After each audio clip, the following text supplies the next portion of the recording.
Hello, everyone out there. How are you today? Um, I want to welcome everybody to Benny the Butcher. Okay. Uh, a lot of you may say, what is that? Well, what we do over here is we tear down false doctrine. Okay. And we make sure that the text is being read correctly, being understood correctly, and through the power of the Most High God. We're not talking about any God. We're talking about the God of Abraham, Isaac, and Jacob. To him be all the glory. We take no credit for anything. We want to be first and foremost with that. We take no credit, zero credit. We don't want any credit. It's a beautiful day. It's the Sabbath. And I love when the truth comes out on the Sabbath. And we have an issue that's upon the table it's upon the table right now, in more than just one place. I just happen to be talking about it in some areas, but it's been on my plate for a little while. And fortunately, the Most High God of Abraham, Isaac, and Jacob gave me an understanding about this text some time ago. And I asked him to give me, the wisdom, the knowledge, and the understanding of this text, that I may see something that others may not see, and that the truth can be told. And if you look down below, the text that's in question is Exodus chapter 35 and verse 3. Ye shall kindle no fire throughout your habitations upon the Sabbath day. Now, among the Jews and groups out there known as, quote unquote, the black Hebrew Israelites or the Hebrew Israelites, whatever you want to call them, it does not matter. It's all about the doctrine. And you can't separate these two. The Jews and the Hebrew Israelites both practice that Exodus 35 and 3 means that you're not supposed to be in the kitchen cooking. Well, I'm here to tell you that my Father, the God of Abraham, Isaac, and Jacob, told me different. That's not what that was about. That verse right there had nothing to do with somebody standing in the kitchen and cooking food, making dinner. It had nothing to do with that. But somehow that crept into a man's tradition. Somehow that became a tradition amongst Jews and Hebrew Israelites, where they don't believe that you can cook on the Sabbath day for dinner. They believe that that fire means cooking, or else they'd be making dinner. They don't believe that. I'm going to start right off with the first verse.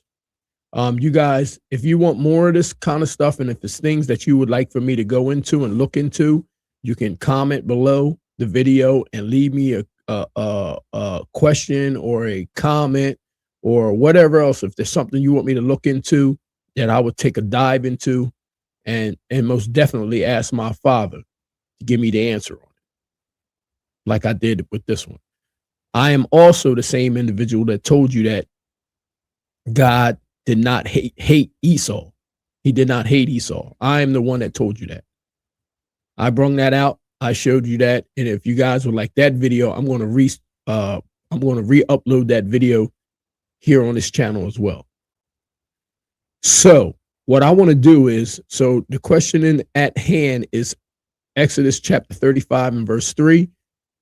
And if you can already see, I already have up Matthew 4 and 4. It says, but he answered and said, it is written, man shall not live by bread alone, but by every word that proceedeth out of the mouth of God. That's very evident and that's very clear. Let's move on. Exodus chapter 16 and 12.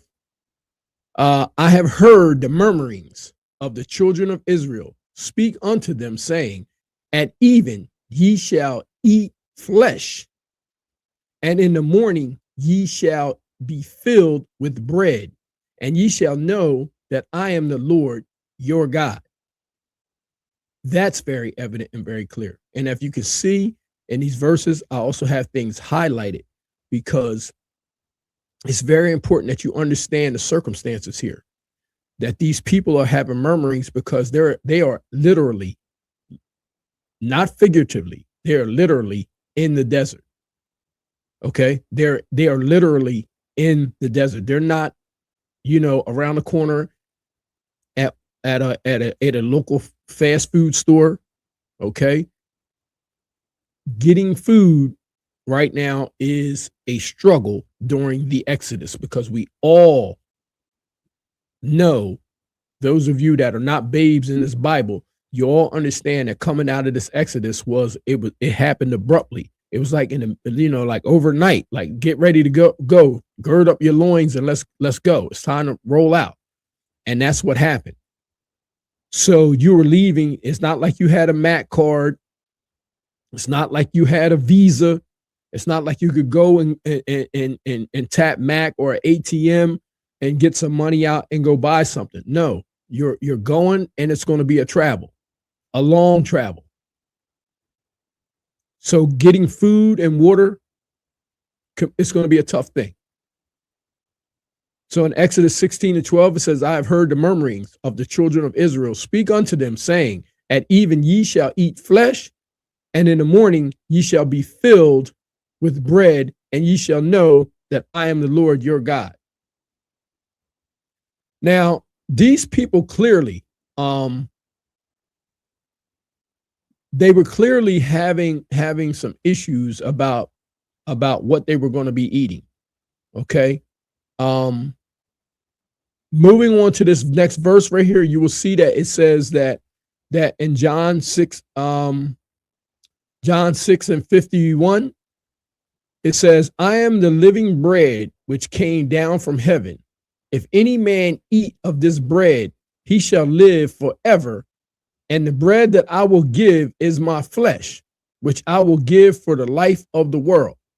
So you guys all know, I want to make this clear that some of the debates and some of the arguments that have come up, it has been about them cooking. It has been about, on what you do on the Sabbath day. That's what it's been about. It's been about what's going to happen on the Sabbath day. I had an issue with some of these things that the people were telling me that was going on in some of this dialogue that I was having. Well, being as though that these people weren't meat eaters out in the wilderness.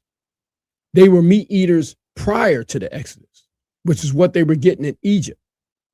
They was around all types of things. They were around all types of flesh. They could get what they want. They could get onions. They could get leeks. They could get a lot of things that they were not going to get out in the wilderness. Okay, let's just be clear. If you look down at my footnote down here, I have read Psalms 78, 1 through 40. So of course we have to look at that, because there's something very important in those verses. Okay.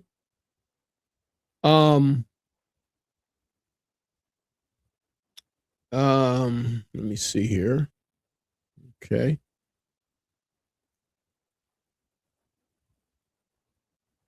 Let me see here.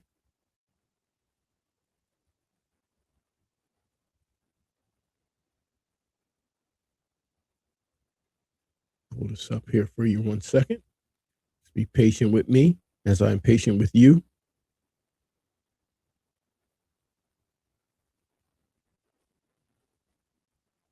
Okay. So what I want to do is I want to show you guys this here.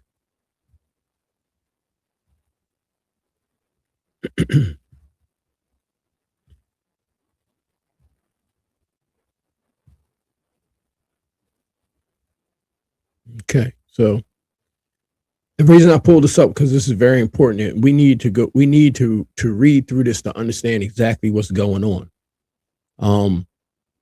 If you don't know, if you miss these things, this is probably why and how false doctrine can creep in.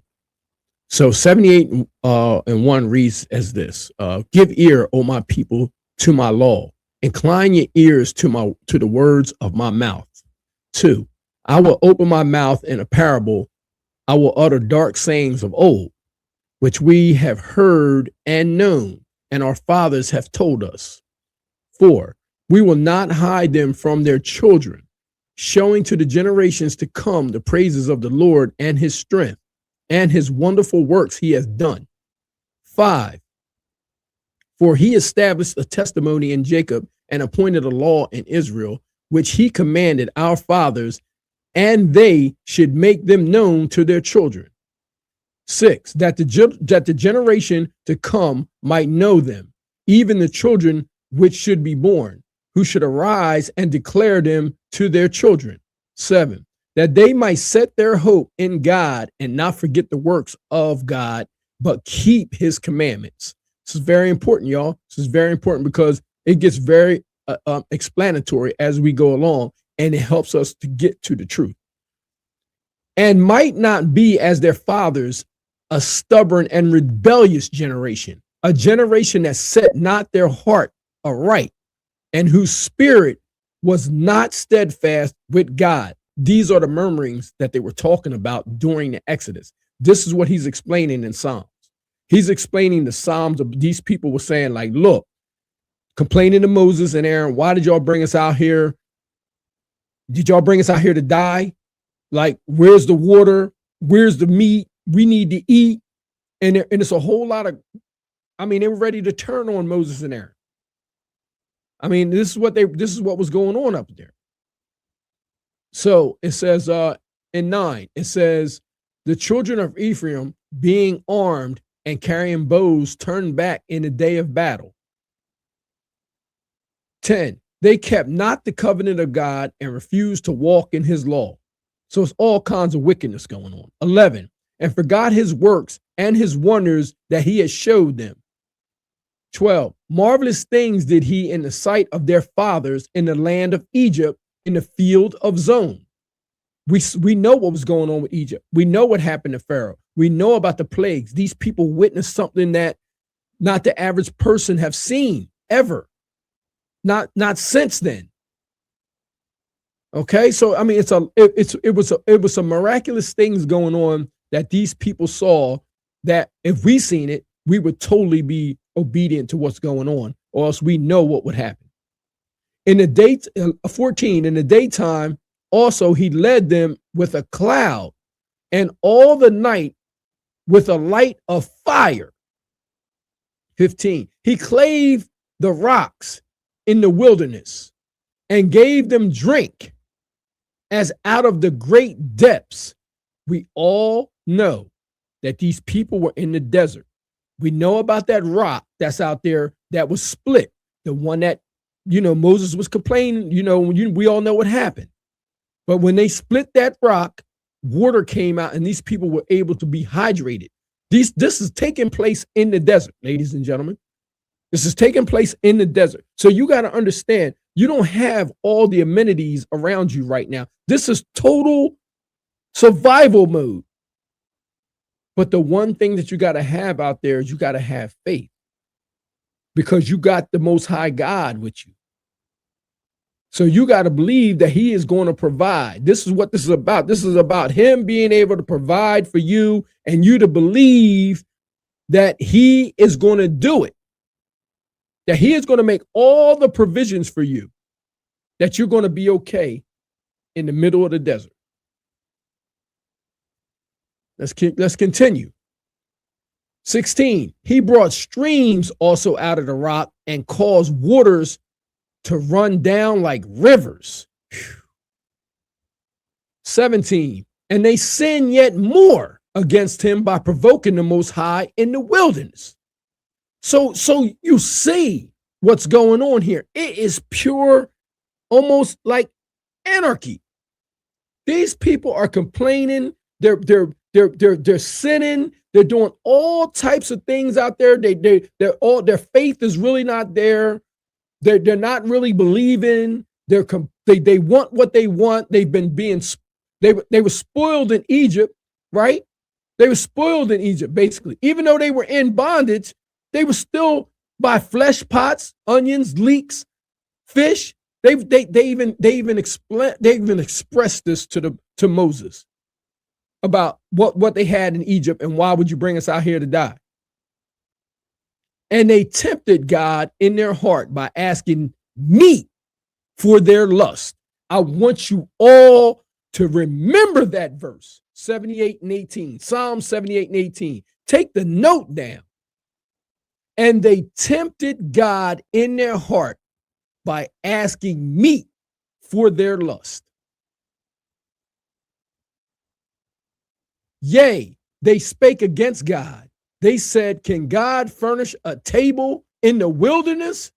They want chairs. They want to be able to sit down and eat like they did in Egypt.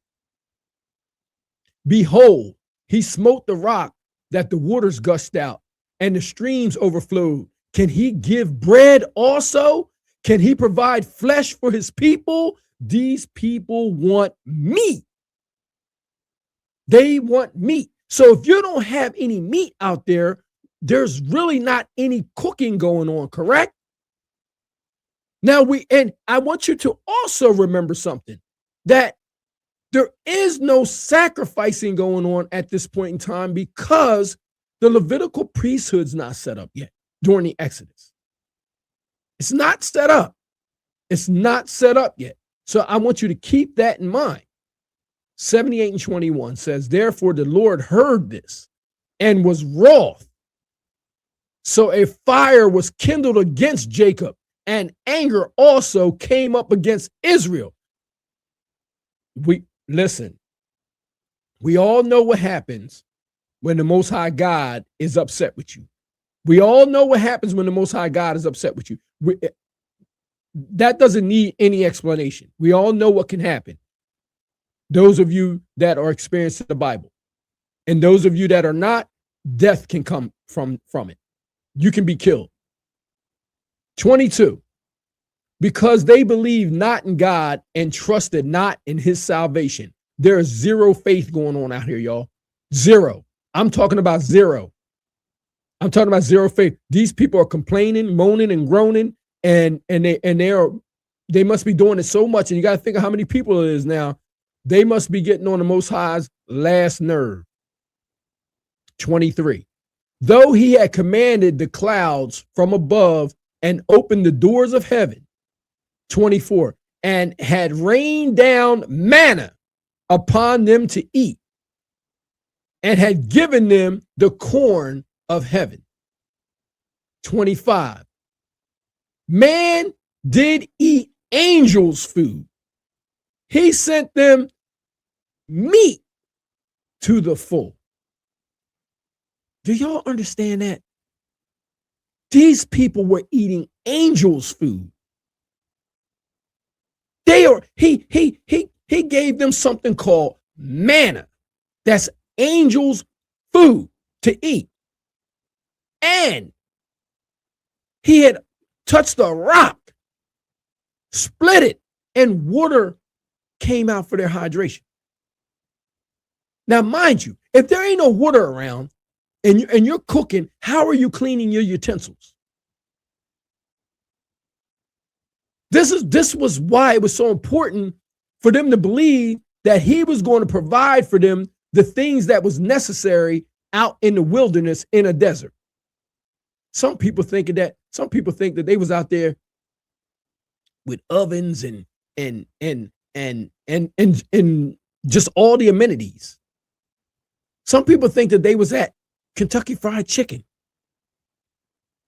Popeyes, These people were not in them conditions. They were in dire conditions where it took absolute faith for you to believe that the Most High God is going to provide for you in every way imaginable, where you don't have to do a thing, but just be obedient to the words that's coming out of his mouth. That's it. 26. He caused an east wind to blow in heaven, and by his power, he brought in the south wind. He rained flesh also upon them, and dust, and feathered fowls, like as the sand of the sea. 18. And he let it fall in the midst of their camp round about their habitations.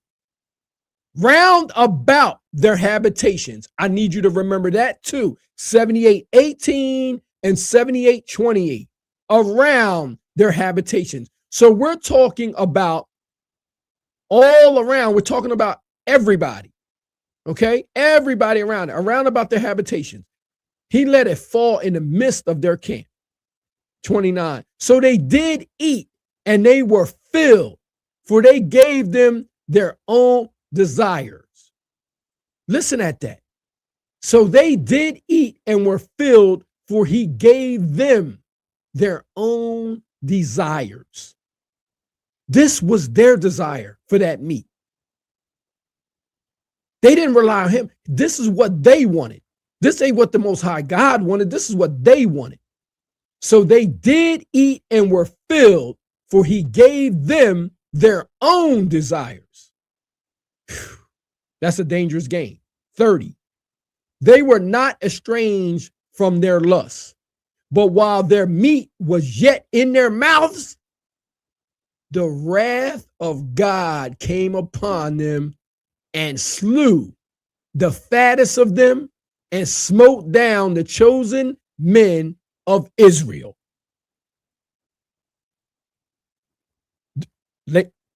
Listen, ladies and gentlemen, I need y'all to pay close attention.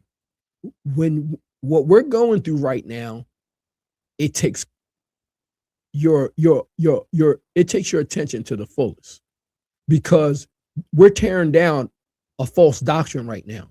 This is not a debate. This is not a argument. This is not preaching. This is not any of those things. This is tearing down a false doctrine that has been around for a very long time. It's been around for a very long time. So with what we got going on here, you have to absolutely be diligent in your research and paying close attention to every verse that we're pulling, because it's critical to your understanding.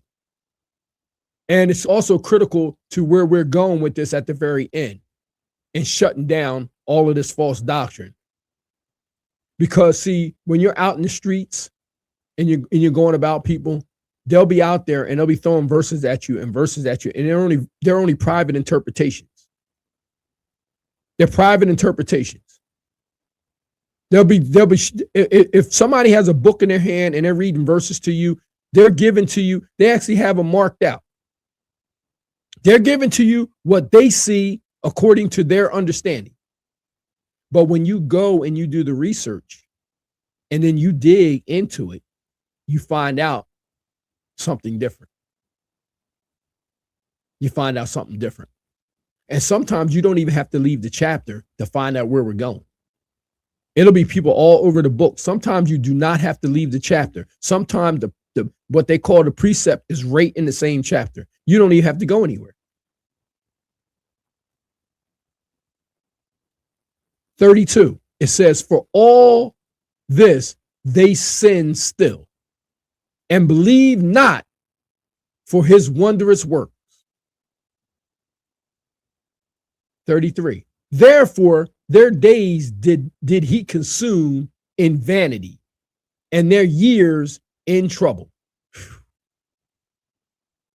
When he slew them, Then they sought him, and they returned and inquired early after God. See, he had to take, this is what we call BTA. This is belt to ass. This is called belt to ass, and this is what sometimes you have to do. Unfortunately, sometimes you have to take your belt off and do this. And this is what he did to them. 35. And they remembered that God was their rock and the high God, their redeemer. He had to kill them for them to understand. This is how serious some of these things are, ladies and gentlemen. That he had to literally kill them in front of some of the other ones for them to understand that he is not, playing games. 36. Nevertheless, they did flatter him with their mouth, and they lied unto him with their tongues. For their heart was not right with him, neither were they steadfast in his covenant. 38. But he, being full of compassion, forgave their iniquity and destroyed them not. Yea, many a time turned he his anger away and did not stir up all his wrath. For he remembered that they were but flesh, and when that passeth away and cometh not again. How oft did they provoke him in the wilderness and grieve him in the desert? So now you understand, you got a location. You got a location, and you have a understanding of what the Most High God is going through out here in this wilderness. Where he got to ask you, how often did they provoke him in the wilderness and grieve him in the desert? So this means that they out there whining. It has to be chaos. It has to be almost like a chaotic situation. 41. Yea, they turned back and tempted God and limited the Holy One of Israel. I mean, y'all see it. You see it. You hear it. They remembered not his hand, nor the day when he delivered them from the enemy. This is a hard, stiff-necked people. How he had wrought his signs in Egypt and his wonders in the field of Zon. He destroyed Pharaoh's whole entire army right in front of him, and they still out here complaining. He took them out of bondage, they still out here complaining. He gave them manna, and they still out here complaining. He gave them water, and they still out here complaining. And it's a long trek to Canaan. And he turned their rivers into blood and their floods that they could not drink. This is what he did to Pharaoh in the front of their face. So they know his power. Did they know his power? This is what he did to Pharaoh in front of them. He sent divers sorts of flies among them, which devoured them, and frogs, which destroyed them. He gave also their increase unto the caterpillars, and their labor unto the locusts. Everything that they planted, all the work they did in their fields and their farm and all their food, he gave it to caterpillars and locusts, where they tore it up, ate it all, where it was nothing left. He destroyed their vines with hail and their sycamore trees with frost. Listen, that's total decimation. He gave up their cattle also to the hail and their flocks to the hot thunderbolts. Listen, that's totally wiping out all your food, everything. You can't drink or eat. You're going to die. Pharaoh's people is going to die. Pharaoh's people are going to die. If not by, drowning in the Red Sea, those people are going to die. They're going to die. He cast upon them the fierceness of his anger, wrath, and indignation, and trouble by sending evil angels among them. Whew. Who wants to be in that position? Nobody. 50. He made a way to his anger. He spared not their soul from death, but gave their life over to the pestilence. They out of here, y'all. Israel is a witness and watching this. They watching the power of the Most High God of Abraham, Isaac, and Jacob, and seeing what he can do to a people, and yet they out there in the wilderness complaining. And smote, listen at this, y'all. Listen at this. And smote all the firstborn in Egypt, the chief of their strength in the tabernacles of Ham. He killed, listen, he got rid of all the firstborn in Egypt. Just imagine that. But made his own people to go forth like sheep and guided them in the wilderness like a flock. Look, look what he's doing to these people in Egypt just to get his own people out of there, because they wasn't going to allow them to go. They wasn't releasing the children of Israel so they could go out and worship their God. Pharaoh was in there talking about, I don't know your God. I'm not letting them go. And this is why these things happen, for those of you that don't know. And he led them on safely so that they feared not, but the sea overwhelmed their enemies. We all know what happened in the Red Sea. We all know. And he brought them to the border of his sanctuary, even to this mountain, which his right hand had purchased. Whew. Whew. He cast out the heathen also before them and divided them an inheritance by line, and made the tribes of Israel to dwell in their tents. 56. Watch this. Yet they tempted and provoked the Most High God and kept not his testimonies. What you tell me what people on earth can be so hard-headed to continue to do these kind of things, not knowing that death is right around the corner, but turned back and dealt unfaithfully like their fathers. They were turned aside like a deceitful bow. For they provoked him to anger with their high places and moved him to jealousy with their graven images. This means that they were out there making images, graven images. How do you do that? There's only one way that you can get graven images.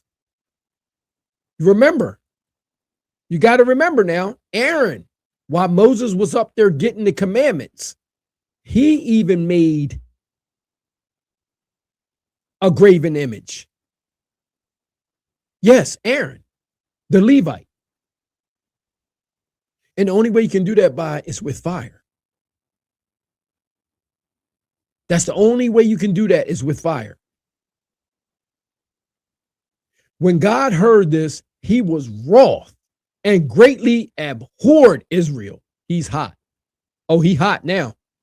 So that he forsook the tabernacles of Shiloh, the tent which he placed among men, and delivered his strength into captivity and his glory into the enemy's hands.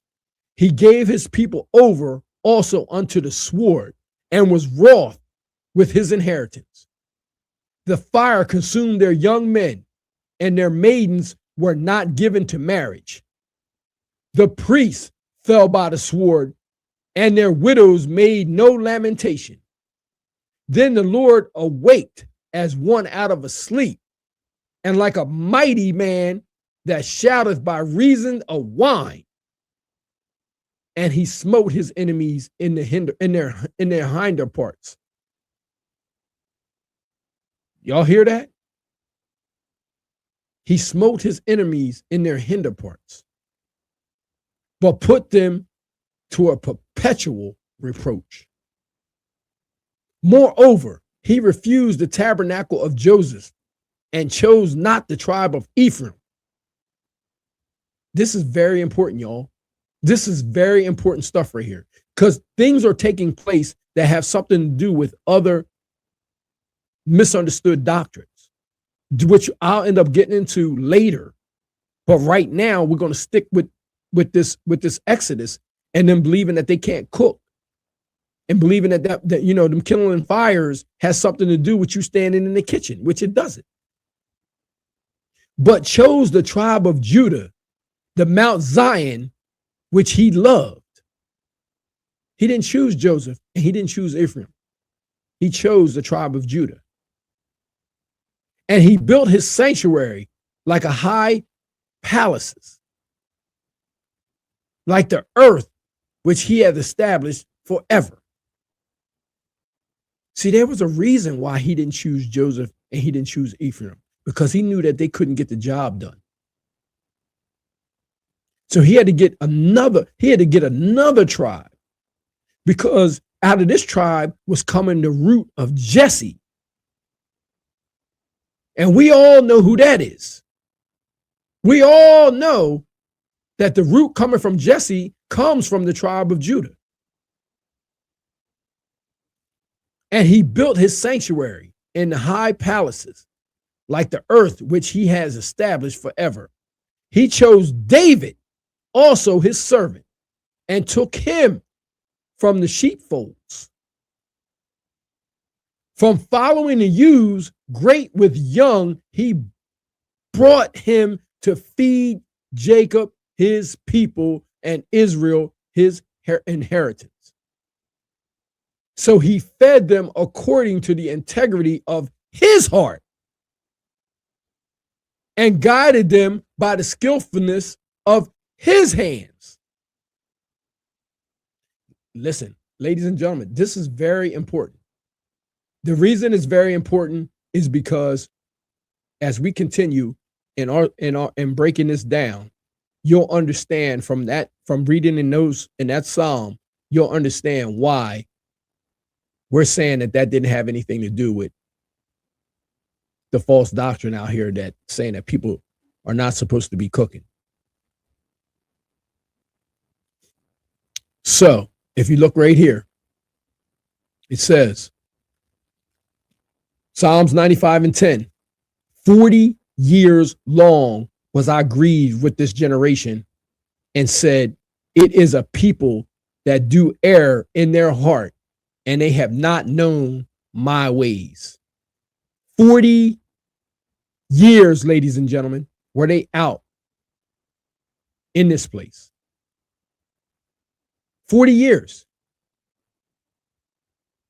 40 years these people were out there, that they had to believe that the Most High God was going to do for them exactly what he said. You had to believe in his word. You had to believe in his word. 40 years. Remember, you know what happens when you ask for meat, right? Because the Most High God is already providing for you. If you start asking for things that's not out there, oh, he's going to give it to you. And you may get something that that you're not looking for. Psalms 106:14 says, but lusted exceedingly in the wilderness and tempted God in the desert. What did I tell you in Psalm 78 that their lust was? In Psalm 78 and 18, they was lusting for meat. They were lusting for this meat. So the reason that I'm expressing this right now is because I want to be clear to you that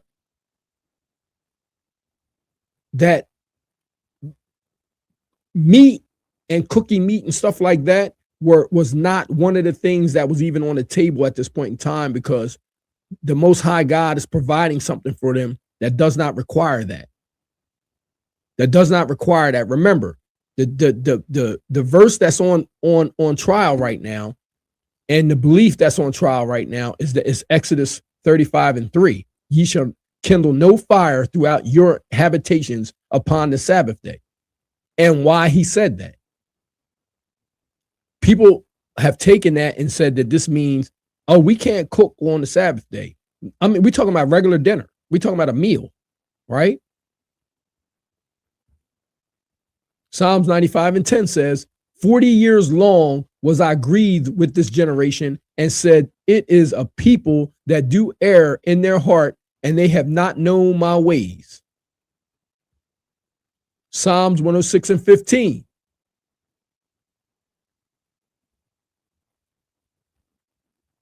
Now this was, I mean, like when I look at this, it's like, man, it's like, wow, you know, like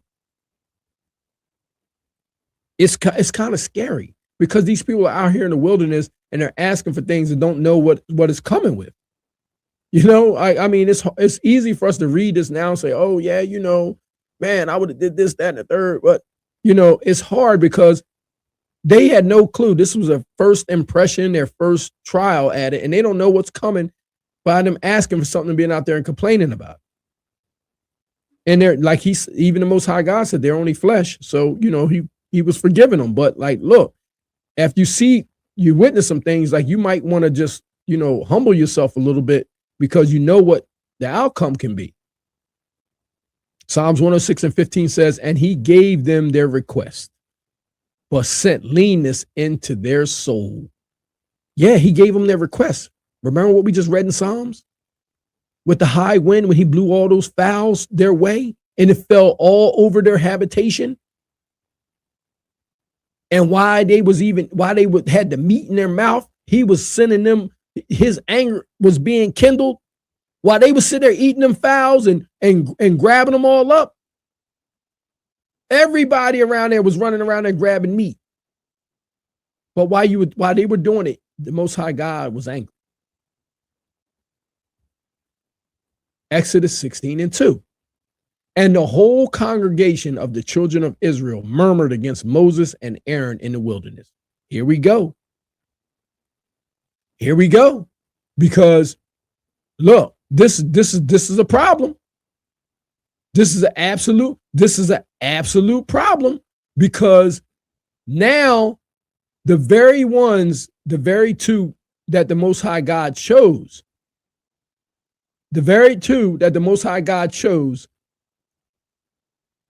to speak to the children of Israel, now got people bucking up against them. They now have people bucking up against them. Okay, and this could cause a problem because now you got pressure being put upon the two that the Most High God spoke to, or basically the mouthpiece to the children of Israel. Because when they heard the Most High God speak, they got scared and said, "We don't want to talk to him any longer. Let Moses talk to us and Aaron talk to us." And you see that they're trying to turn against these two right now. Exodus 16 and 3. And the children of Israel said unto them, would to God we had died by the hand of the Lord in the land of Egypt, when we sat by the flesh pots, not ovens, flesh pots, even in Egypt. And we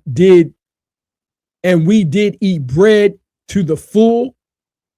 For ye have brought us forth into this wilderness to kill this whole assembly with hunger. Listen at this, y'all. Listen at what these people are talking about. You guys are witnessing the power of the Most High God by giving me the ability to see through these false doctrines. Listen very closely to this. And the children of Israel said unto them, would to God we had died by the hand of the Lord in the land of Egypt, when we sat by the flesh pots, all that meat, and when we did eat bread to the full. whose whatever kind of bread that was, it wasn't manna, it wasn't angel's bread. For ye have brought us forth into this wilderness to kill this whole assembly with hunger. This diet is something serious.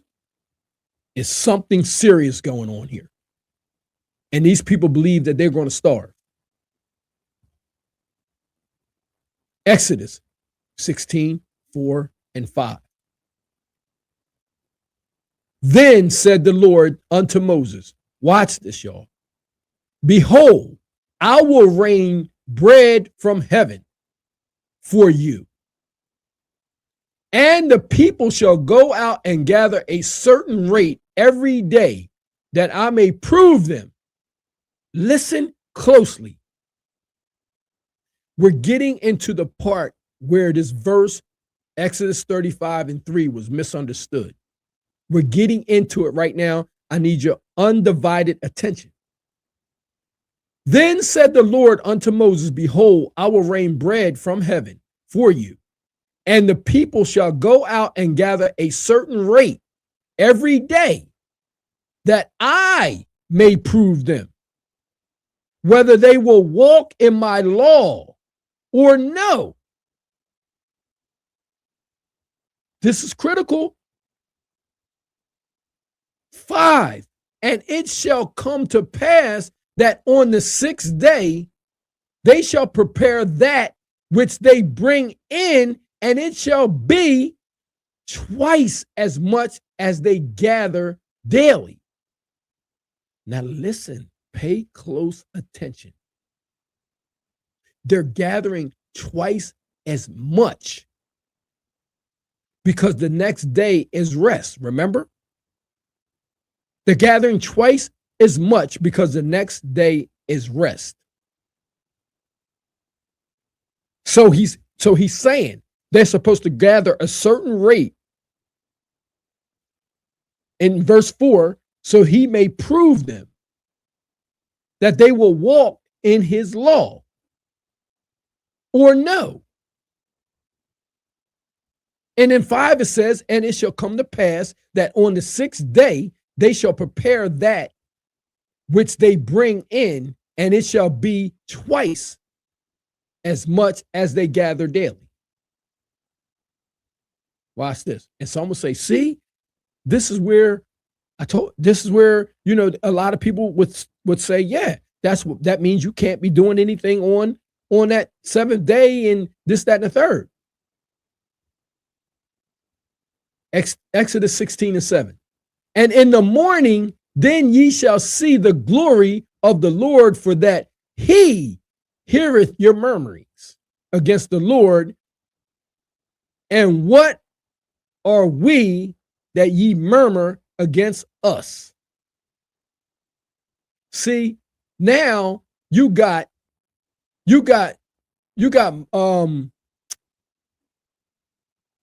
Moses, right? Moses saying like, look, man, why are you guys, why are y'all so wroth against us? Who are we? We ain't nobody. We just like y'all. We just like y'all. And as you read, again, I put down here right in the note, remember Psalm 78, because you see that in the whole Psalms about what Moses and Aaron had to deal with while dealing with these people.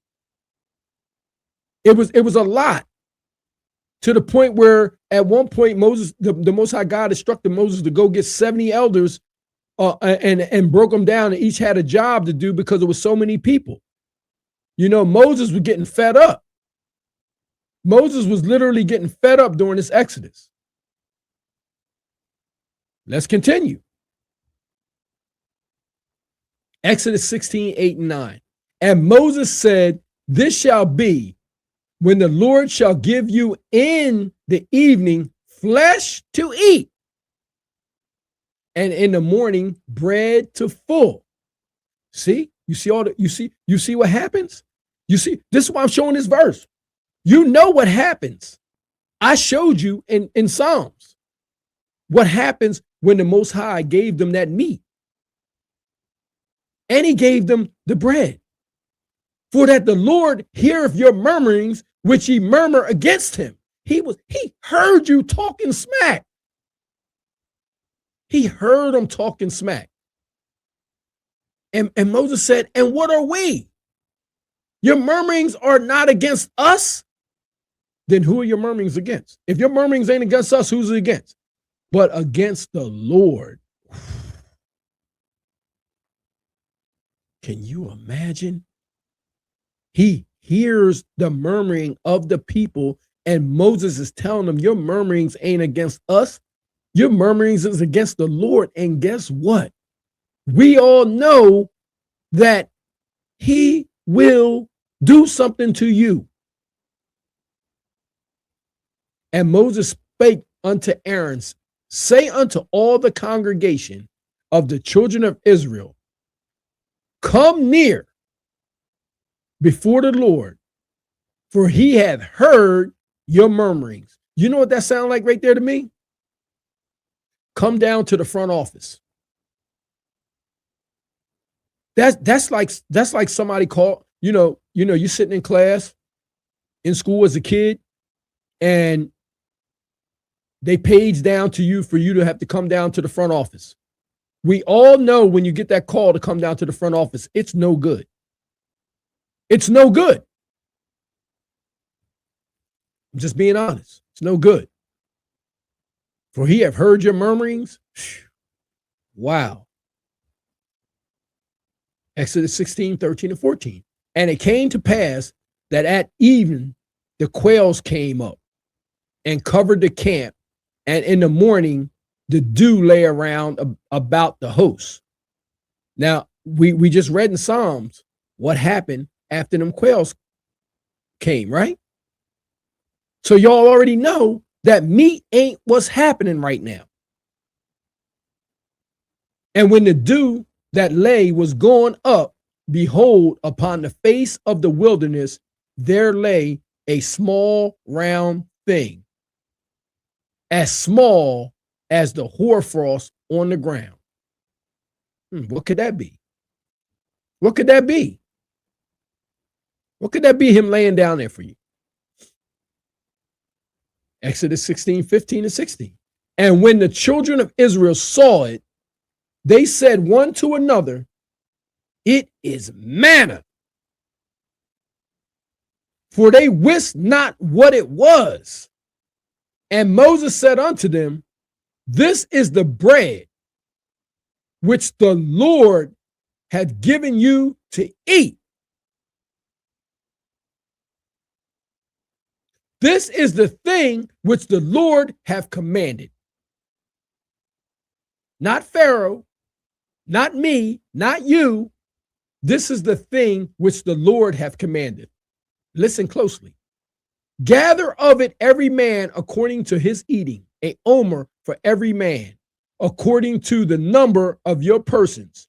Take ye every man for them which are in his tents. The Most High God is providing right now. The Most High God is providing food for them right now, and he's trying to get it across to them that they may understand that it's him providing for them and that they don't need anybody else or anything else, because he's going to be the provider. Not according to your lust. Okay? He's providing manna.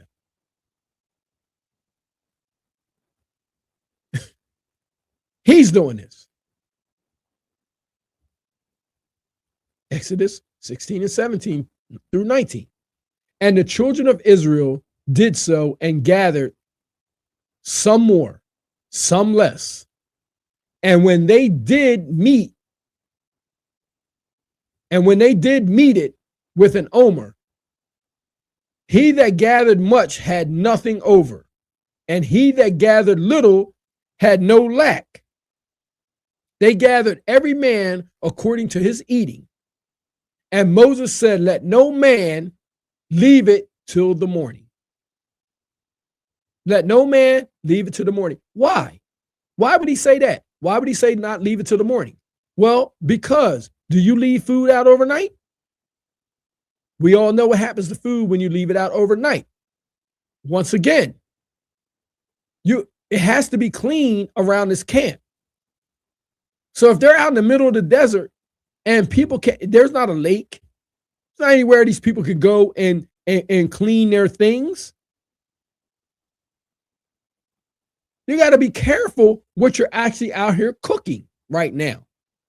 This is why this Exodus 35:3 is on topic right now. Because what are you saying? Are you saying these people are out here cooking meat every night? When he said in Exodus 35:3 that you should kindle no fires throughout your habitations upon the Sabbath day? Is this what he's talking about? Because right here we're seeing that meat's not on the menu. So what's being cooked? Let's continue. Exodus 16:20. Notwithstanding, they hearkened not unto Moses, but some of them left of it until the morning, and it bred worms and stank. And Moses was wroth with them. Exodus 16:21. And they gathered it every morning, every man according to his eating, and when the sun waxed hot, it melted. Look, even the Most High God is cleaning up for them right now. When the sun waxed hot, it melted. That's almost like a self-cleaning situation going on right there. You know, where the sun can do most of it for you. Where you ain't got to worry about the bread and worms and the stinking and all that in the camp. And it's hot out there. So we're already eliminating cooking meat out here in this wilderness right now. We're almost positive that these people are almost like vegans. Almost. But they have bread. Exodus 16:23-24 says, and he said unto them, this is that which the Lord said, tomorrow is the rest of the holy Sabbath unto the Lord. Watch this, y'all. Here we are. Here we are. This is the verse that everybody would say, hey, watch this. Watch. These are the verses that if you were outside walking around in the street, that people would pull this out on you. And with you being out on the street and doing wherever you going and people just catching you off to the side and this, that, and the other, they would say, hey, I got you, or this, that, and the third. Well, over here, we're not going to get into all the debating. We're going to break down this scripture according to what the Most High gives us, and then it's going to be airtight, and there ain't going to be nothing anybody can say to challenge it. We're going to be that sure of what the Most High gives us over here. Period. Tomorrow is the rest of the holy Sabbath unto the Lord. Bake that which ye will bake today, and seethe that which ye will seethe. And that which remaineth over, lay up for you to be kept until the morning. 24. And they laid it up till the morning as Moses bade, and it did not stink, neither was there any worm therein. Here we go. Exodus 16:25-28. And Moses said, eat that today, for today is a Sabbath unto the Lord.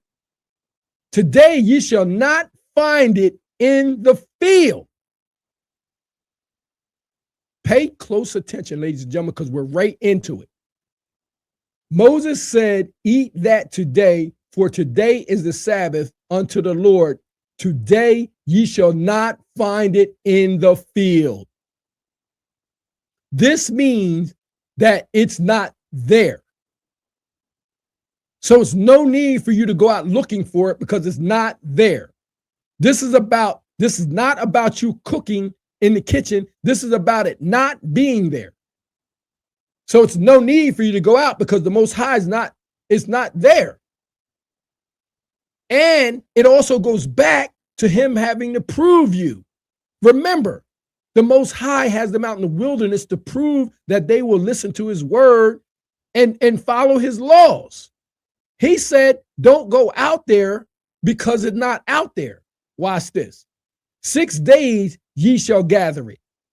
But on the seventh day, which is the Sabbath, in it there shall be none. He's telling you that on the Sabbath day, there ain't going to be nothing out there. So there ain't no reason for you to go out there looking for it because it ain't there. Because he already provided you double the day before.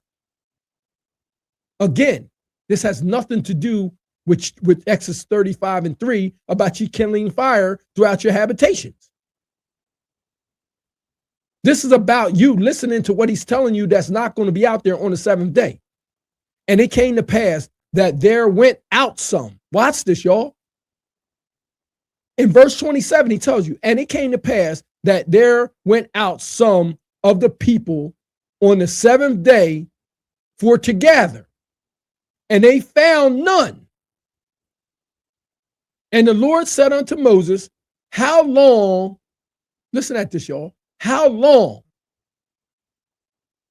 refuse ye to keep my commandments and laws? Y'all see that? He's upset because they went out. It's not about them cooking anything. It's about them go. How long refuse ye to keep my commandments and laws? The law was for you not to go out there looking for it because it ain't there. You already had it the day before in a double amount. Again, it's not about what they say in Exodus 35:3 is about. Ye shall kindle no fire throughout your habitations. It's not about that. Exodus 16:29-30. See, for that the Lord hath given you the Sabbath. Listen, he's giving you the Sabbath. He wants to give you a break. He wants to give you a rest, something that you didn't have in Egypt. Therefore, he giveth you on the sixth day the bread of 2 days. So you got a day off. Listen at this, y'all. Watch. We're breaking this down through the power and the spirit of the Most High God of Abraham, Isaac, and Jacob. All praises. Abide ye every man in his place. Let no man go out of his place on the seventh day. This is about not leaving your habitations, going out and looking for something that he told you was not going to be present. Because he already gave you double amount the previous day. 30. So the people rested on the seventh day. Rested, meaning not going out and looking for it. That's what that means. Not going out and looking for it. That's your rest. That's your rest. But they turned Exodus 35:3 into something else. Look down the bottom, y'all. Mark 2:27-28. And he said unto them, the Sabbath was made for man, and not man for the Sabbath. Therefore, the Son of Man is the Lord of the Sabbath. The manna that's coming down out of heaven. The manna that's coming down from out of heaven. He is the bread. That's why you had it double on the sixth day. You didn't have to go out on the seventh day looking for anything. But this didn't have anything to do with you eating on the seventh day. This didn't This wasn't about that. It was about you not going out there and looking for something that he already provided. Your faith was supposed to be in what he gave you on the 6th day. That's why people still went out looking for it. And he asked you why you ain't keeping my law. That's the problem. It was disobedient. Man shall not live by bread alone, right? But every word that proceeded out of the mouth of God. Man shall not, he tells you right in the verse, man shall not live by bread alone, but every word that proceeded out of the mouth of God. He told you not to go out there on the 7th day, and some did.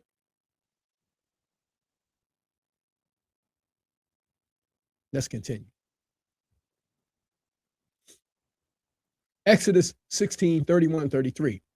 And the house of Israel called the name thereof manna. And it was like coriander seed, white, and the taste of it was like wafers made with honey. Ooh, that sounds good. Don't that sound good? And Moses said, this is the thing which the Lord commandeth. We got another commandment.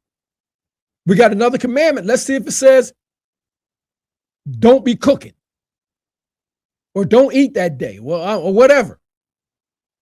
Fill an omer of it to be kept for your generations, that they may see the bread wherewith I have fed you in the wilderness, and I brought you forth from the land of Egypt. It's all about the bread. You don't want, I wouldn't have, listen, if I would have saw that, I'm not asking for no meat. Don't give me no foul, and I don't want nothing foul done to me. And Moses said unto Aaron, take a pot, not an oven, take a pot. Y'all hear that? And put an omer full of manna therein, and lay it up before the Lord to be kept for your generations. Take a pot.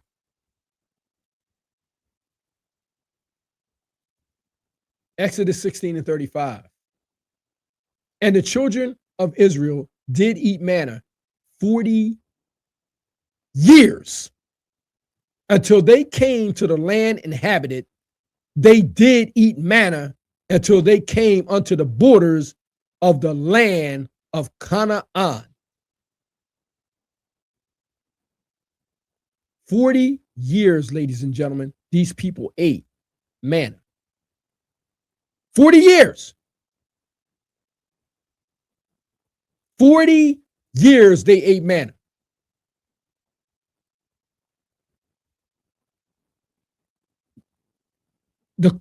This is not about, listen, 35 and 3,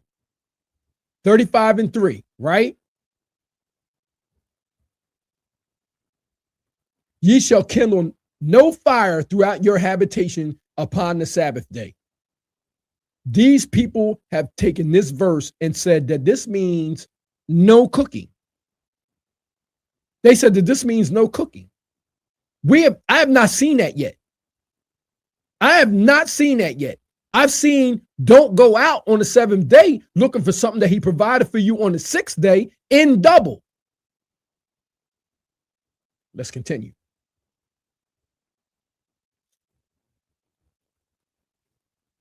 Numbers, chapter 11, 4 through 6. And when the people complained, it displeased the Lord, and the Lord heard it. The Lord heard it, y'all. And his anger was kindled. And the fire of the Lord burnt among them and consumed them that were in the uttermost parts of the camp. 4.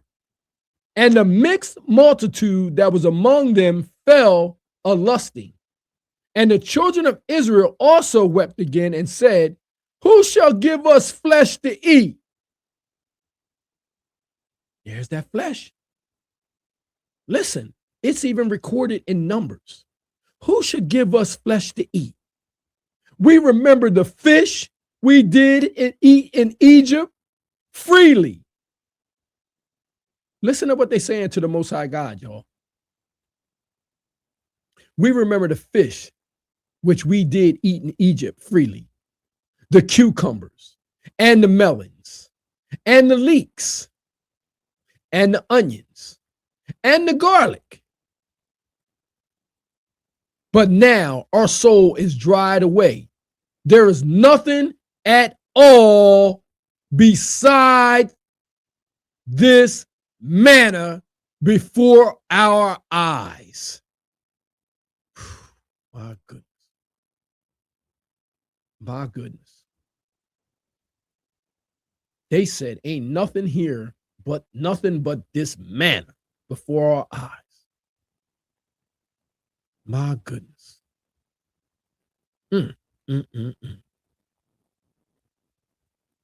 Ain't nothing before their eyes but that angel's food.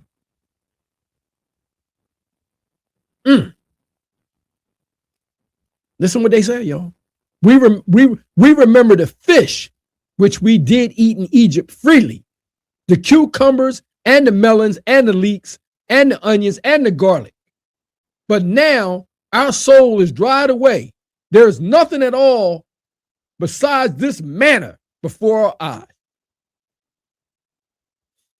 eyes. Numbers 11 and 13. When should I have flesh to give unto all this people? For they weep unto me, saying, give us flesh that we may eat. We all know what happens when you get that flesh, right? Ain't nothing supposed to be coming down but that manna. Again, not getting away from what's on trial here is the belief that Exodus 35 and 3 means that you're not supposed to be cooking. We're still not there. We're still not there. That's not what that means. It's not what that means. Emphatically, it's not what that means up to this point. Emphatically, ye shall kindle no fire throughout your habitations upon the Sabbath day. Everything that we've read up to this point so far is about them not going out and looking for food on that seventh day because he already provided for you on that sixth day. It had nothing to do with what was going on for you to eat that night. Nothing.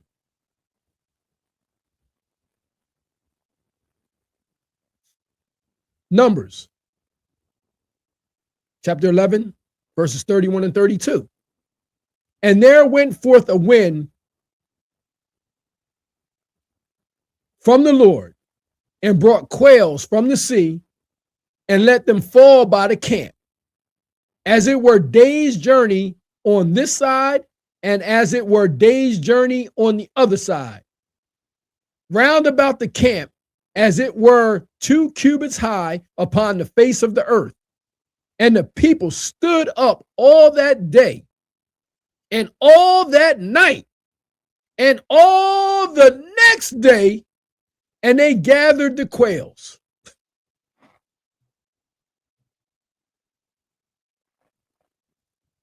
Do y'all understand that these people was up for 2 days gathering quails? 2 days.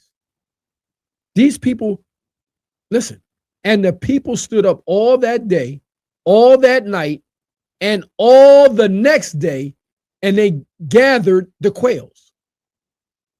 Do you know what this must have looked like? Imagine the free fall that was going down with these people grabbing these quails. Just me. He that gathered least gathered 10 homers.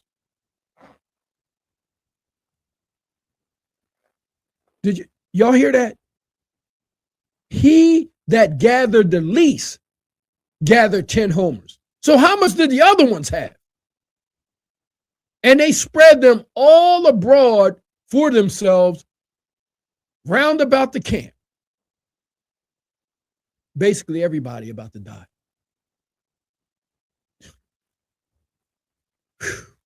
Numbers 11, 33 and 34. And while the flesh was yet between their teeth, pay attention, y'all. Pay attention, because this ain't lit up like a Christmas tree for nothing. And while the flesh was yet between their teeth, air was chewed. The wrath of the Lord was kindled against the people, and the Lord smote the people with a very great plague. And he called the name of that place Kibroth Hattaavah. Kibroth Hattaavah, because there they buried the people that lusted.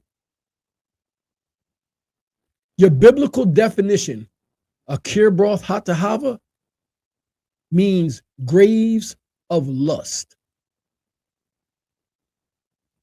I repeat, the biblical definition of Kibroth Hattaavah means graves of lust. And I will read these verses for you one more time. And you can find this in Numbers. And while the flesh was yet between their teeth, ere it was chewed, the wrath of the Lord was kindled against the people, and the Lord smote the people with a very great plague. And he called the name of that place Kibroth Hattaavah, because there they buried the people that lusted. The Most High God will do something to you. This meat wasn't around for a reason. This meat, he didn't want meat around for a reason. It spoils, it does a lot of things. But also, he's trying to take care of you. So again, this does Exodus 35 and 3 is even more not making sense to me, because it's saying ye shall kindle no fire throughout your habitations upon the Sabbath day. And yet these people are saying we ain't supposed to be cooking on the Sabbath. The Jews and the Hebrew Israelites. This is what they say. This is their practice. Is this a man-made practice, or this is what the Most High God said? Which one is it? Well, we're going to find out. Proverbs 26 and 21. Pay attention, y'all. Here we go.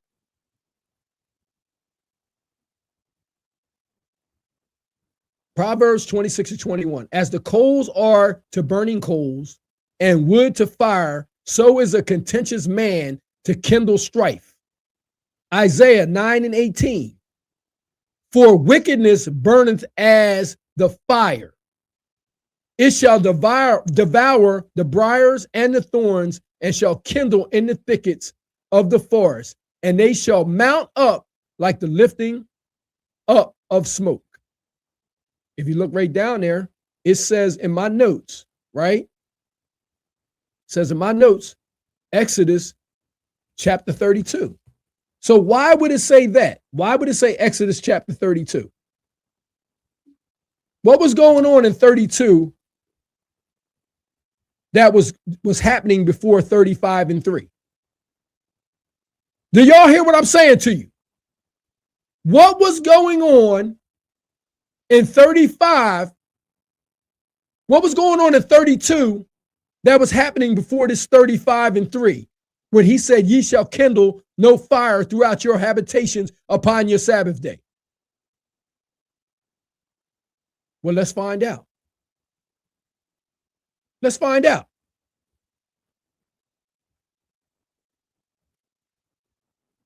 This is 32. Watch this. And when the people saw that Moses delayed to come down out of the mountain, the people gathered themselves together unto Aaron and said unto him, up. They telling Aaron to get up. make us gods which shall go before us. For as for this Moses, the man that brought us up out of the land of Egypt, we not know what become of him. Moses is up in the mountain getting the commandments, and they done went to Aaron and then told Aaron to make us some gods. This is 32. This is 3 chapters before 35. And Aaron said unto them, break off gold earrings which are in the ears of your wives, of your sons, and of your daughters, and bring them unto me. So this is the men coming to Aaron. I don't know if y'all noticed that or caught that, but this is the men. So they're applying what we would call pressure. And all the people break off golden earrings which were in their ears and brought them unto Aaron. And he received them at their hand and fashioned it with a graven tool. After he had made it a molten calf. Hey, ladies and gentlemen, how do you make molten things? I know it don't take a rocket science. It don't take a rocket scientist.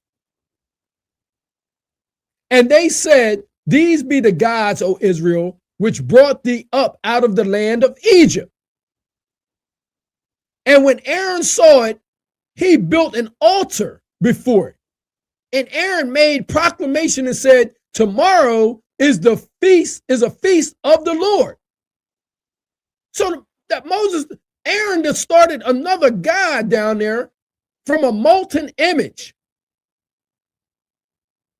And they rose up early on the morrow and offered burnt offerings. How do you offer burnt offerings, y'all? Ladies and gentlemen, how do you offer burnt offerings? You need a fire. And brought peace offerings, and the people sat down to eat and drink and rose up to play. It's going down. It's going down, right? It's going down. And the Lord said unto Moses, go get thee down, for thy people, which thou broughtest out of the land of Egypt, have corrupted themselves. They have turned aside quickly out of the way which I commanded them. They have made them a molten calf and have worshipped it and have sacrificed thereunto and said, these be the gods, O Israel, which have brought thee up out of the land of Egypt. Oh, man.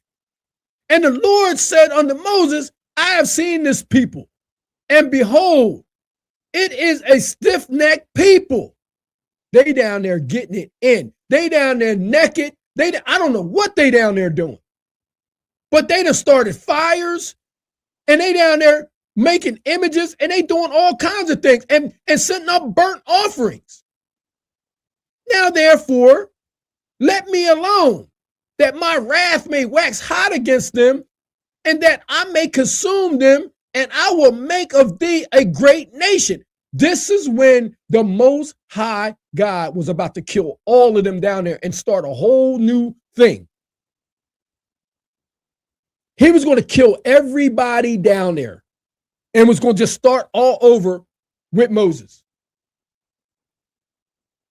And Moses besought the Lord, his God, and said, Lord, why doth thy wrath wax hot against thy people, which thou brought forth out of the land of Egypt with great power and with a mighty hand? Wherefore should the Egyptians speak and say, for mischief did he bring them out to slay them in the mountains and to consume them from the face of the earth? Turn from thy fierce wrath and repent of this evil against thy people. Moses is the mediator. He's being a mediator right now, begging. Remember Abraham, Isaac, and Israel, thy servants, to whom thou swearest by thine own self, and saidest unto them, I will multiply your seed as the stars of heaven, and all this land that I have spoken of will I give unto your seed, and they shall inherit it forever.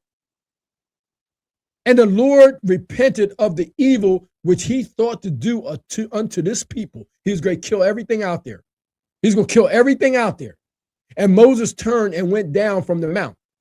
And the 2 tables of the testimony were in his hand. And the tables were written on both their sides. On one side and on the other were they written. And the tables were the work of God, and the writing was of the writing of God, graving upon the tables. And when Joshua heard the noise of the people as they shouted, he said unto Moses, there is noise of war in the camp. Yo, they was partying. They were so loud that Joshua thought it was a war. And he said, it is not the voice of them that shout for mastery, neither is it the voice of them that cry from being overcome, but the noise of them that sing do I hear. Yo, can you imagine what's going on down there? Imagine what's going on. Imagine what's going on down there. And it came to pass, as soon as he came nigh unto the camp, that he saw the calf and the dancing, and Moses' anger waxed hot, and he cast the tables out of his hand and brake them beneath the mount. And he took the calf which they had made and burnt it in the fire. Do y'all hear what I'm telling you? Exodus 35:3. It says, do not, ye shall kindle no fire throughout your habitations upon the Sabbath day. Look at what's going on at the bottom of this hill.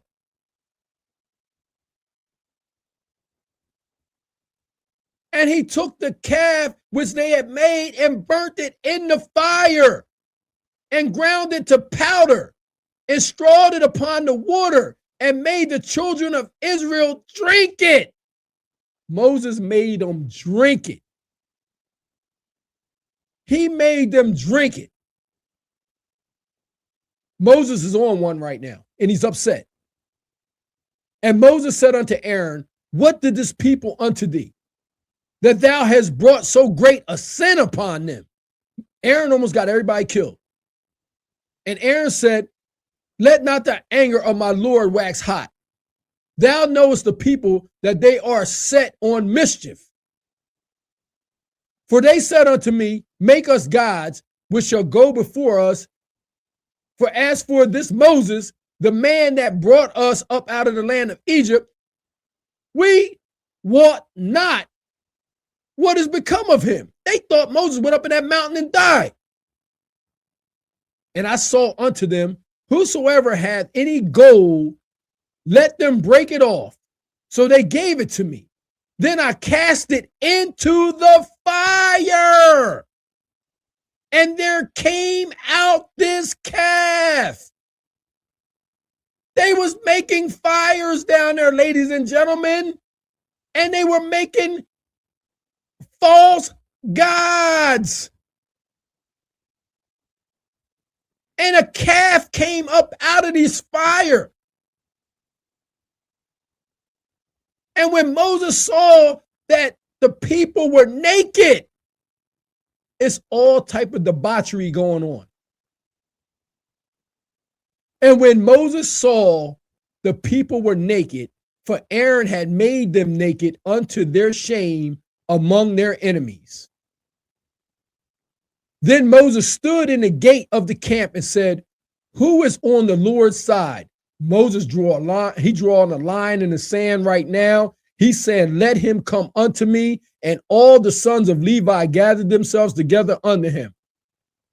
And he said unto them, thus saith the Lord God of Israel, put every man his sword by his side and go in and out from the gate to gate throughout the camp and slay every man his brother, and every man his companion, and every man his neighbor.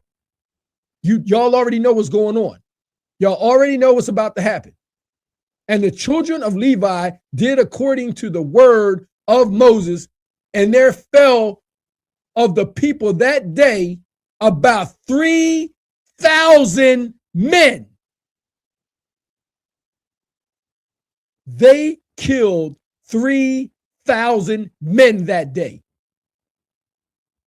because they started a fire and was down there making molten images.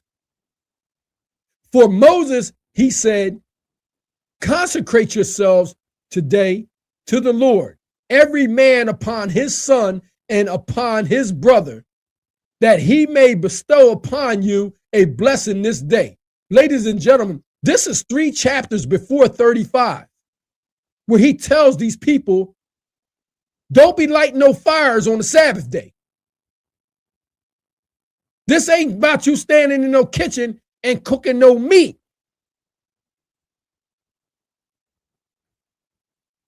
And it came to pass on the morrow that Moses said unto the people, ye have sinned a great sin. And now I will go up unto the Lord, peradventure, I shall make an atonement for your sin. Can you imagine? Moses saying, peradventure, I shall go and make an atonement for your sin, because this is a great sin. 3,000 men had already been killed, and the Most High ready to kill the rest of them. Moses returned unto the Lord and said, oh, this people have sinned a great sin and have made them gods of gold. Ye now, if thou wilt forgive their sin, and if not, blot me, I pray thee, out of the book which thou hast written. Look at Moses, man. Moses said, look, Father, these people have sinned, man. Look, but look, if you can't forgive them, just blot me out. Just blot me out. Like, you know what had to be taken for Moses to say that? Moses got to have some serious love for his people to say that, to be willing to be blotted out. And the Lord said unto Moses, whosoever have sinned against me, him will I blot out of my book. Ooh, man. Oh, my goodness.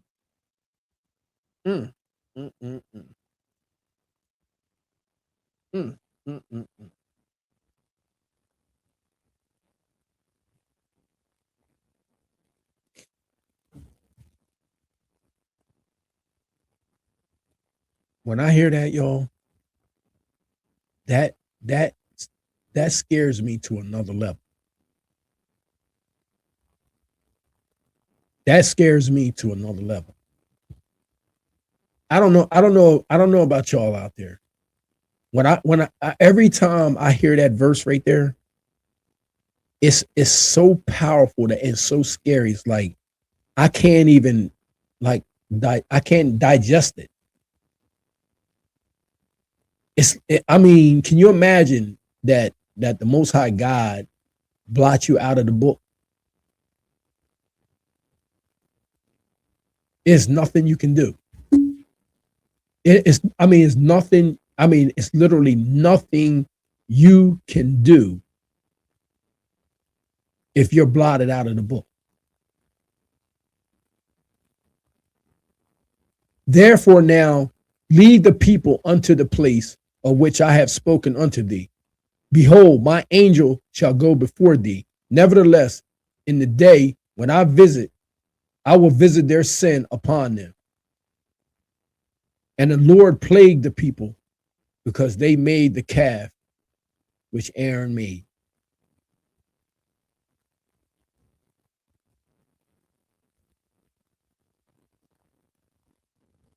Ladies and gentlemen, that was 3 chapters before 35, when the Most High God explicitly tells you, ye shall kindle no fires throughout your habitations. And some people out here thinking that means don't be cooking in the kitchen and all types of nonsense. All types of nonsense. Ye shall kindle no fires throughout your habitations upon the Sabbath day. Because we already know in 32, when they create fires, They make molten images. They make calves, and they do things that they don't have any business doing. It ain't about you cooking a lamb, because a lamb ain't out there in the desert. It ain't about you cooking a bull, because a bull ain't out there in the desert. It's not about you. It's not about that. The Most High God has you on a strict diet right now.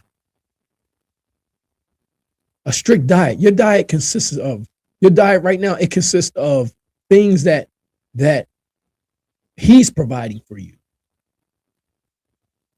That's what it is.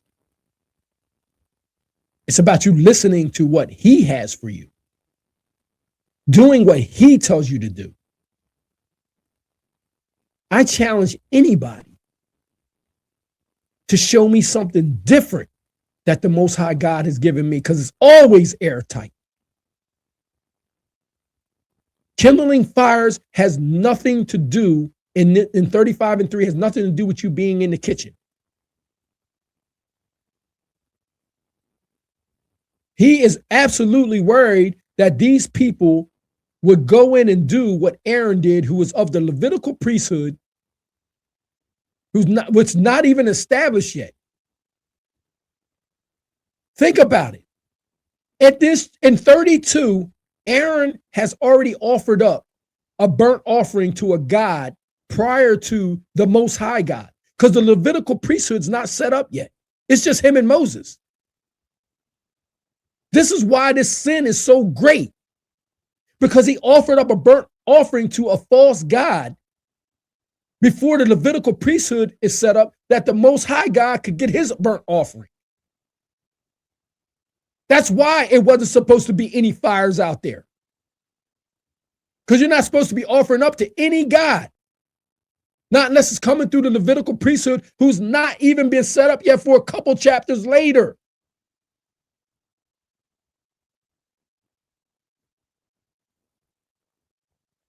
This is what we call tearing down false doctrine.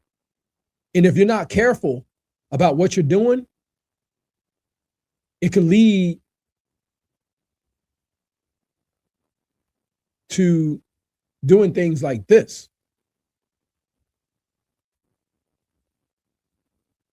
More about why we're having this celebration. Rabbi Wyman, can you tell us why we would celebrate with a big bonfire with right there? Yeah, it's like this. The Kabbalah, the mystical side of Judaism. In mysticism, we say the main point is it's all good and it's all God.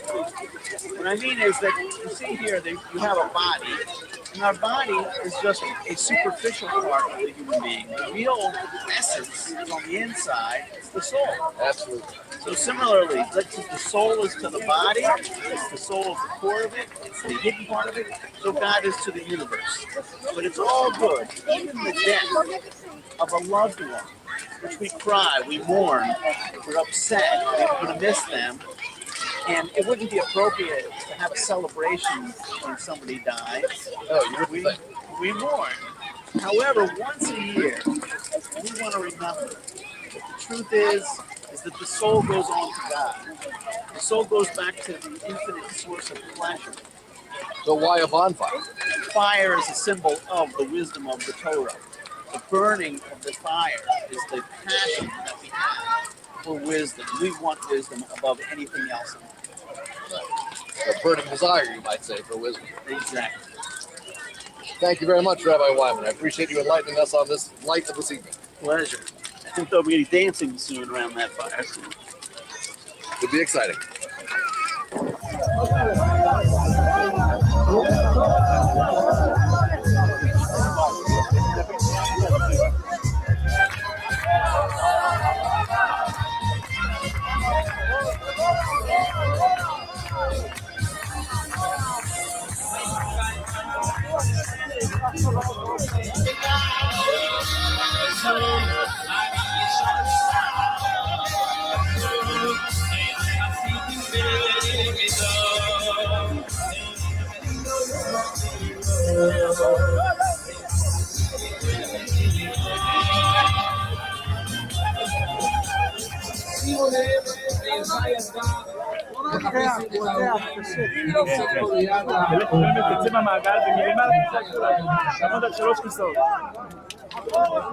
סכנה נפשות, בבקשה.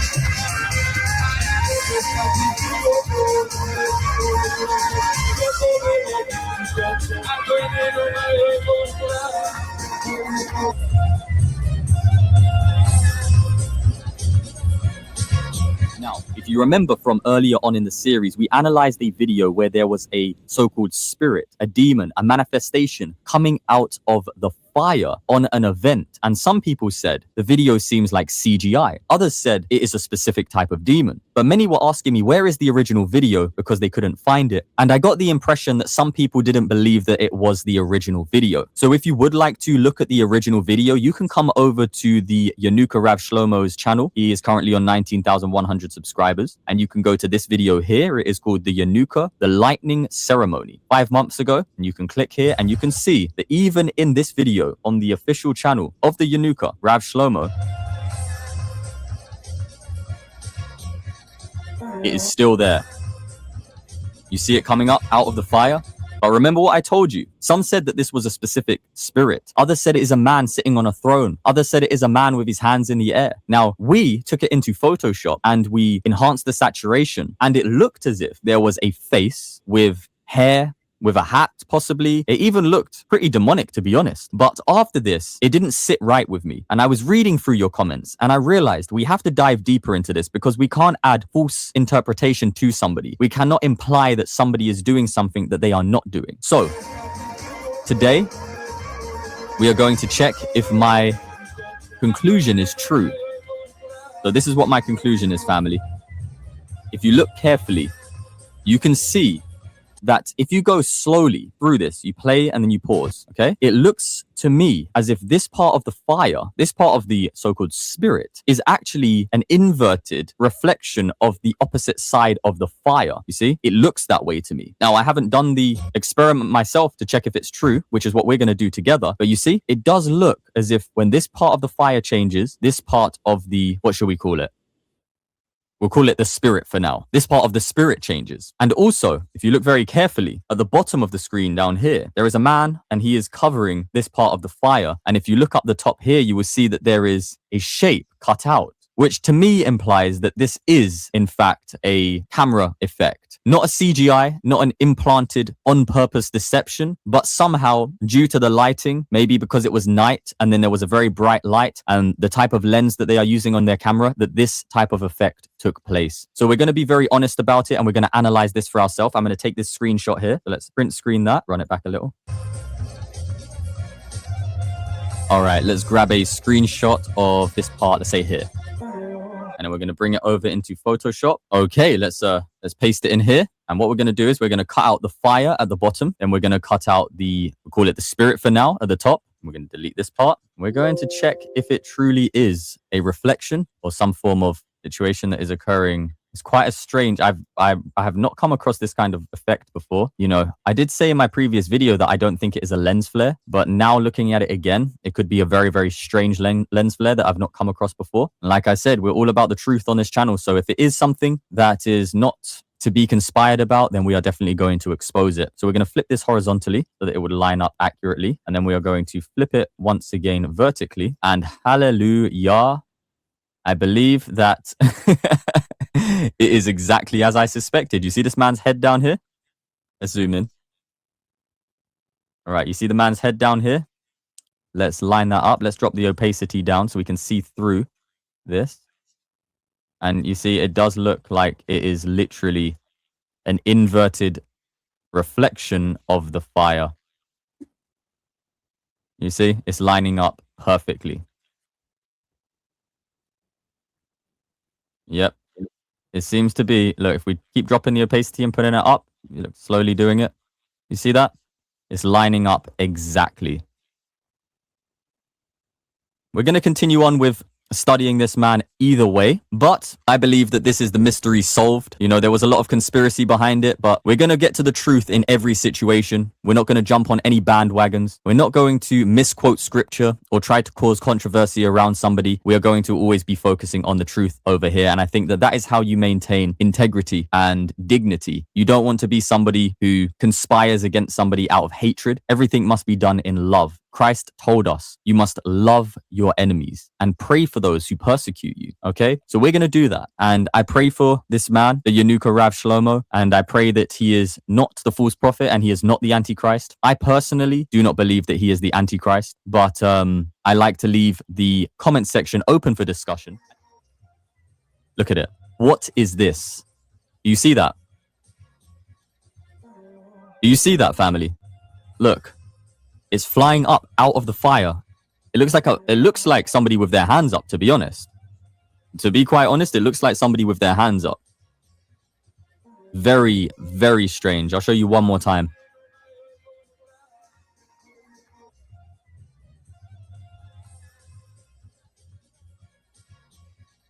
Now, it looks very strange what the fire is actually doing as well. If you take a look at the behavior of the fire, it is not normal.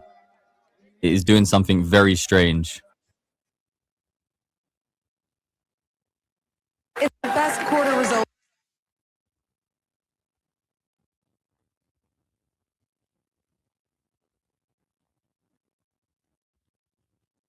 Ladies and gentlemen, like, share, and subscribe to this channel. I am Benny, the False Doctrine Butcher. And if you want more breakdowns of anything, any verses, any doctrine, leave it down below in the comment section. Let me know. You have to be very careful out here, very diligent in your study of these verses. I want to say all praises to the Most High God, the God of Abraham, Isaac, and Jacob, for giving me the full understanding of this verse and its text, and me not running away with it. I declare to you today that Exodus 35:3 has nothing to do with you standing in the kitchen and making a meal for your family. When you're giving thanks to the Most High through His Son, that's your offering, man. You're giving thanks. You're giving thanksgiving to the Most High God. You're not disrespecting the Most High God, and you're not in the kitchen making any molten images. You're not doing any of those things. His commandment was that you are not supposed to be going out and looking for things that you got on the sixth day, because He gave it to you in double. And say anything about you, doing what Aaron did and the rest of those people at the bottom of that hill when they created a great sin and they were doing things. They were they were making offerings to other gods prior to the Most High God. That's what they were doing. And thankfully, we now have a mediator in Christ, who is the manna, who is the bread that fell down from heaven, that we can give thanks to. And that's what it's all about. That's what it's all about. These man-made laws and these people misunderstanding the text, I pray for them, that the Most High will take the veil off of their eyes and that they may be able to see and find out for themselves. But until then, Shalom Aleichem.